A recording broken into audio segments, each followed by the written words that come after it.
BC ప్రజలారా వీళ్ళు death certificate తయారు చేస్తున్నారు 42% రిజర్వేషన్కి.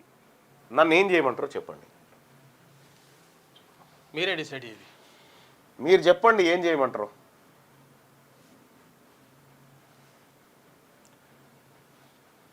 అన్నయ్య రేవంత్ రెడ్డికి పాలాభిషేకం చేసిన వాళ్ళు ఇప్పుడు చెప్పుల దండ వేయాలి, లేకపోతే మీరే వేసుకొని ఊరేగాలని చెప్పి చెప్తా ఉన్నారు.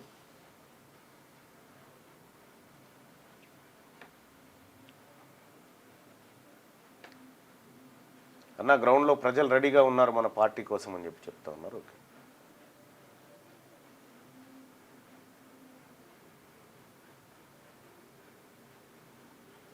అన్న గుడ్ మార్నింగ్. మనం బీసీ నినాదం అంటూ సంవత్సరం నుంచి పోరాడుతుంటే రేవంత్ రెడ్డి గారేమో వారి టీం సభ్యుల నుండి మన బీసీలకు మభ్యపెట్టి అందుకే ఇప్పుడు బీసీ నినాదాన్ని నీరుగారుస్తున్నాడు. అన్న మీ అందరి డ్రామాలు ఏం చెప్పు ఆయన బీసీ పార్టీ ప్రతి ఊర్లో బీసీ బిడ్డ నిలబెట్టండి, దాని దగ్గర నుండి గెలిపించుకున్నాను. ఎస్ చరణ, నువ్వు కాంగ్రెస్ పార్టీకి డెత్ సర్టిఫికేట్ ఇవ్వంటున్నావు. 100% ఇస్తా. కాంగ్రెస్ పార్టీని నా బీసీల కుత్క పైన కాలు పెట్టి తొక్కి చంపినటువంటి కాంగ్రెస్ పార్టీని నామరూపాలు లేకుండా ఈ తెలంగాణ గడ్డ మీద చేసి చూపెడతాం. బీసీల సత్తా ఏందో చూపిస్తాం. మీకు పుట్టగతులు రాజకీయ పుట్టగతులు లేకుండా చేసేటువంటి పరిస్థితి ఖచ్చితంగా తీసుకొస్తాం. ఎక్కడ ఇప్పటికీ నా జాతుల్లో 89-90 కులాలకు ఇప్పటిదాకా అసెంబ్లీ ఆడుందో తెలియదు.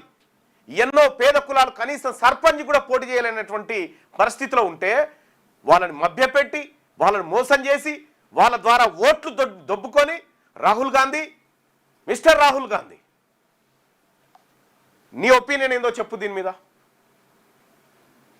రాహుల్ గాంధీ మాట్లాడాలి. ఇప్పుడు రాహుల్ గాంధీ గారు మాట్లాడాలి. దేశం మొత్తం గురించి మాట్లాడుతున్నాం. ఈ దేశం మొత్తం గురించి మాట్లాడుతున్నాం. తెలంగాణ ప్రాంతంలో ఉన్నటువంటి బీసీల హక్కులను కాంగ్రెస్ పార్టీ సజీవ సమాధి చేసింది. దీని గురించి నువ్వు మాట్లాడు.